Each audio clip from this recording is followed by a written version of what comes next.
tahap 2 ya, proses pemeriksaan tahap 2. Jadi penelitian berkas sudah ditandatangani Danu dan disaksikan oleh kita selaku kuasa hukum, serta ada disaksikan juga dari LPSK dan penyidik begitu. Nah, tahap 2 ini adalah proses dari pihak kepolisian, dari penyidik untuk pelimpahan berkas, bukti ya, maksudnya berkas serta terdakwanya begitu.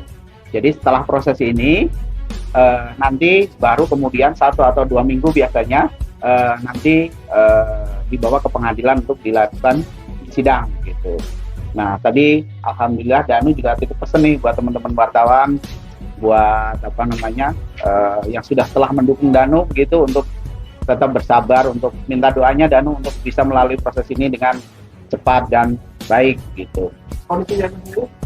Kondisi Danu sehat alhamdulillah, dan agak rileks ya, agak lepas ya, karena memang LPSK, kita berterima kasih ya, karena LPSK ini secara rutin memberikan pendampingan secara psikologis begitu untuk pemulihan psikisnya Danu begitu. Jadi setiap 1 minggu sekali biasanya LPSK datang nih ke tahanan untuk membesuk Danu, untuk memberikan spirit untuk penguatan mental Danu supaya stabil dan baik serta siap menghadapi proses persidangan nanti begitu. Kalau Pak Yosep, karena kami bukan kuasa hukum Yosep kan, jadi tadi Danu dulu ya. Karena Danu datang pertama, yang diproses adalah Danu dulu. Nah, baru setelah Danu selesai baru Pak Yosep. Jadi kami belum paham, tapi kalau dari keterangan ngobrol-ngobrol sih masih tetap menyangkal sesuai dengan keterangan-keterangan yang awal yang Pak Yosep sampaikan. Gitu. Gimana LPSK-nya gimana Pak? Apa ada tempat? Kalau tahanan khusus untuk Danu, karena dia di bawah perlindungan LPSK, ada tempat khusus yang memang dikhususkan untuk Danu, untuk saksi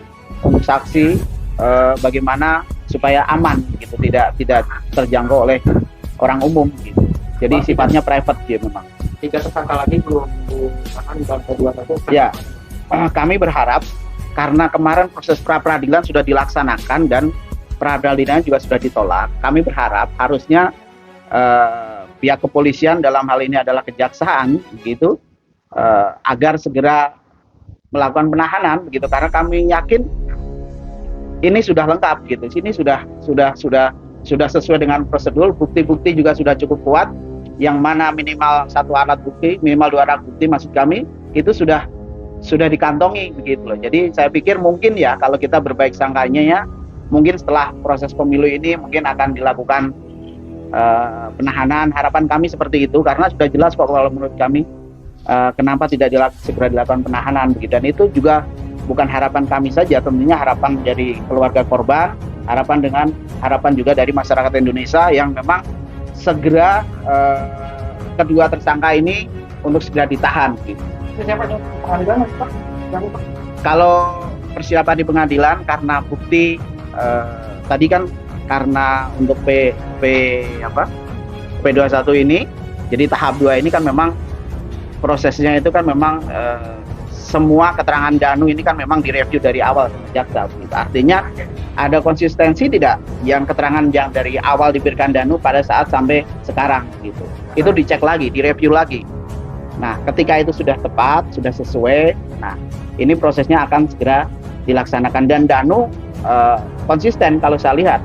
Ketika Danu konsisten, tentunya kami juga pede dengan proses ini gitu. Artinya Danu sebagai pelaku sekaligus saksi, dia juga sekaligus sebagai JC, sekaligus sebagai orang yang memang membongkar kasus ini, memang sudah berkata sesuai dengan apa yang dia ketahui, dia lihat, dia alami, sesuai dengan konstruksi saksi yang ada dalam KUHP gitu. Jadi kami yakin bahwa proses ini akan cepat segera berjalan dan akan cepat selesai tuntas dengan baik dan benar gitu. Terkait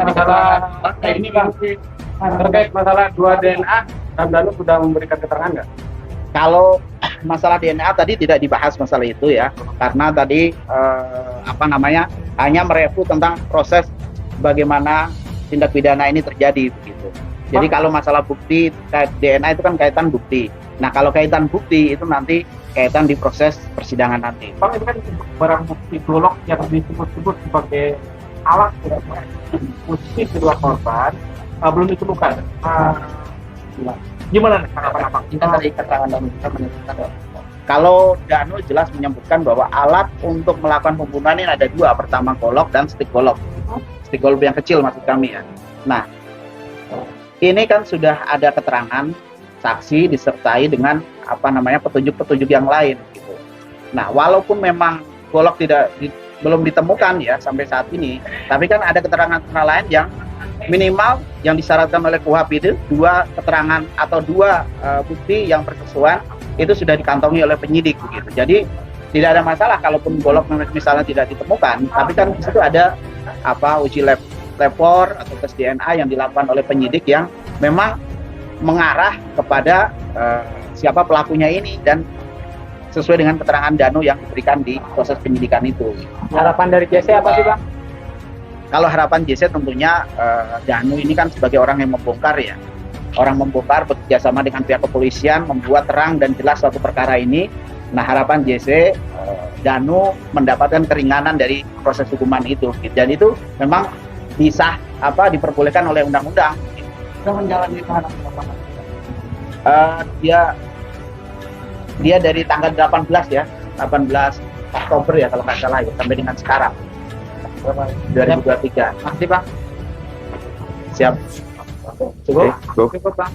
Terima kasih, Bang.